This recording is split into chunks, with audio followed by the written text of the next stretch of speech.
So hey guys, and hello to a lot of my new followers. Welcome. So today I wanted to talk about Earthseeds.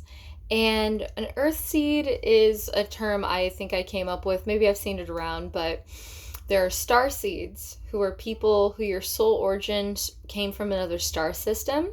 And then what I call Earthseeds are people whose souls originated on Earth. This is the only place they've ever really lived.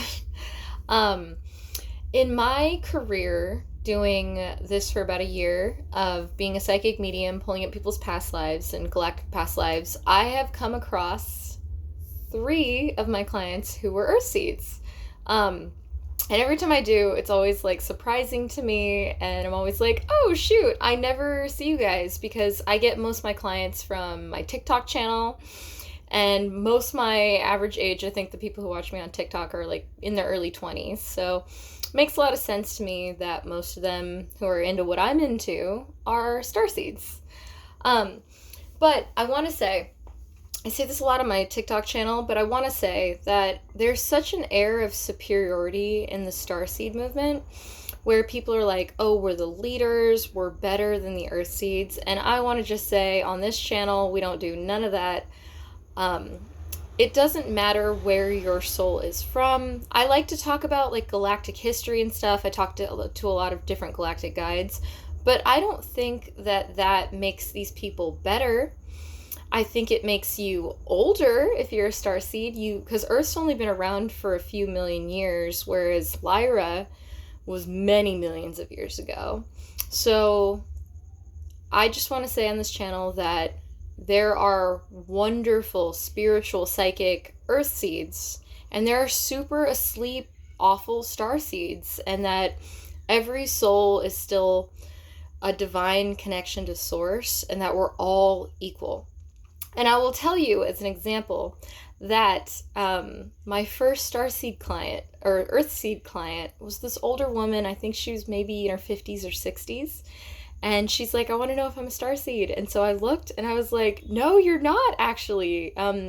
You've had many, many, many diverse Earth lives, but you've never had any off-planet lives. And she's like, honestly, I had a feeling. And I was like, I mean, hey, every soul's journey is different. But yeah, I just thought that was interesting. But what was cool is she was really intuitive. She'd had a lot of lives, like witchy past lives and things like that. And she'd been practicing being a seer or psychic in many lives. So I just thought that was interesting. And I just wanted to share because we're all divine pieces of source, you know? Another thing, too, that I find a little bit of a problem with the air of superiority in the starseed movement is imagine every starseed has lived many more millions of years, many more hundreds of lifetimes than the average earthseed. So imagine they're at like a PhD graduate level in schooling, and then they come to Earth and they have to pretend to be a third grader because the Earthlings were on the third density. They've only lived so long, they've only learned so much. They're third graders. So when a starseed comes here, even if you forget your memories, you still have all this soul knowledge behind you. And you get to pretend to be a third grader, and you excel, and you get your psychic gifts, and you start seeing past lives and all this stuff. And you think that you are better than the third graders around you. I guess I see where you're coming from, but you've had so much more life experience and education. Of course, you're kind of killing it over the earthling third graders, but it should be noted that there are a lot of those those third graders who have caught up. They're psychic, they're intuitive, they're light workers, and they've had so much less time and experience to evolve as a soul than most starseeds that I think those earth people who are earth seeds, who are beautiful, passionate, strong light workers fighting this fight alongside us, they're the ones that I'm in awe of. They're the ones that I can't believe how far they've come. They're the ones that they're the leaders. We should be impressed with them. So anyway, that was just my little take on that. But I get a lot of questions about, wow, you come across a lot of starseeds, and I do. How many are there? And I keep hearing people throw on this like 144,000 term. And I want to say, from my personal experience and conversations I've had with my guides, I think there's way more than that. I would actually venture to guess, in my own talking with my guides and the feeling they gave me, I think there are about 4 billion starseeds on the planet right now and about 4 billion Earthseeds, give or take. And the reason why I think this is because if you look back 100 years ago, the Earth's population was around 1 billion. One. So in 100 years, we've jumped from 1 billion to 8 billion. And a lot of those are Earth people who wanted to be around for this ascension point. A lot of those are Earthseeds. But a very huge amount are starseed souls that came into Earth bodies to be born here to help with this ascension. And it is, I mean, honestly, it might be more, since we jumped from 100 billion to 8 billion, it might actually even be more. So a lot of people, especially a lot of the Earthseeds I've come across, are older, 40s, 50s plus.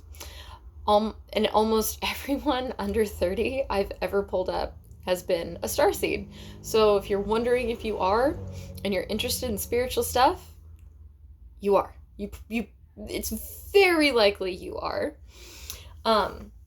So if I can just ease anyone's mind and that sort of thing. I also want to talk about length of lives, because I kind of touched on this earlier between, how starseeds are so much older and have had more lives. The average amount of lives I see for an Earthseed that I pull up, I don't have a lot of frame of reference, but on average, I see between 60, 70, 80, and 200. On average, it's 100 something for Earthseeds. That's 100 lifetimes, incarnations from start to finish. For most starseeds, I have seen 100 lives. I've seen about 200 lives. I've seen about 300 lives, and about 400 lives seems average to me. Okay, for most starseeds, I used to make it 100, but I've been seeing fewer and fewer starseeds with just 100 lives. So I would say on average for starseeds I see, very average, very typical, between 200 and 400 lives. But that's not to say that I haven't seen more. It's just very uncommon. The next highest amount that I see that's a little more common, but not very common, 700, 600, 700 lives. And usually what I notice about those people is those people go all the way back to the formation of Lyra. So they're usually blueprinter people. And then I sometimes have seen avian and feline souls that came over from another universe, not even in a body, just came over to this universe to start this universe in Lyra. And I can see all the lives up to that last universe, and I know you have more, but once we get to that other universe when they came over, I can't see. I can't. I don't know if there's just a limit in the Akashic records. Once you're in a new universe, you cannot see into that other room, but I cannot see anything past when the Lyran beings, the beings that started Lyra, these avian beings, these feline beings, when they came over, I can't see anything past that, but I do see that you came from there, so you've had more lives. But anyway, I personally find that very fascinating. But yeah, a lot of blueprinter Lyrans have around 600, 700 lives. I personally came from Lyra, and I have between 400 and 500 lives myself, so that's my average. So it's not like I'm super old, I'm not super young, I'm pretty Starseed average as far as lives go. But the thing about lives is some people take more time between lives. So there's some people I've pulled up once, someone had 1,700 lives. And that is because they go out and they don't take a lot of time between lives to like recuperate, learn, rest, and they just want to go right back in. And I do not suggest that, because you don't take time to reflect, you don't take time to recuperate. It was a lot of really, really short, painful, sharp, difficult lives, difficult lessons, because they didn't take time to ruminate, learn between them. They just were like, nope, I want to go right back in.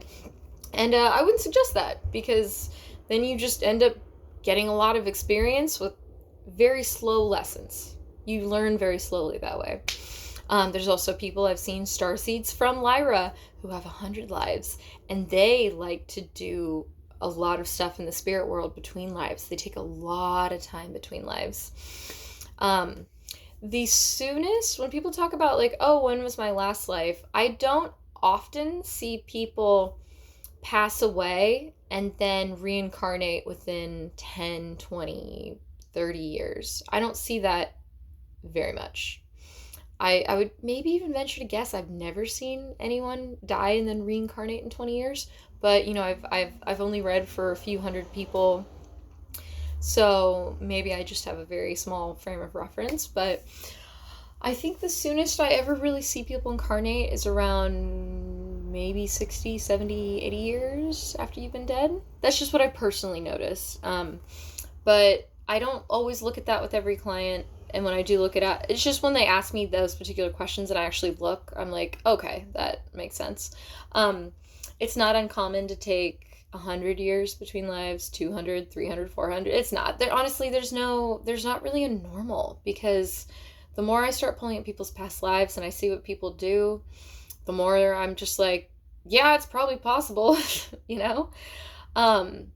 Especially too, I've seen people who I can tell they're living a concurrent life now. And it could be in the same time period, but it could be now in another time. I don't know if that's easy. I don't know how to explain that, but I've actually had clients that I've told, I see you're living a concurrent life right now. And they're like, I have dreams about that other life, or I get bleed through, or sometimes I get a vision I'm in a different place with a different wife, and all of a sudden I'm back. So anyway, just thought I'd share a little bit about starseeds and lives and things like that. So let me know if you have any questions. I'm always down. And if you ever feel called to get a reading with me, I always put my website in the description. But yeah, thank you.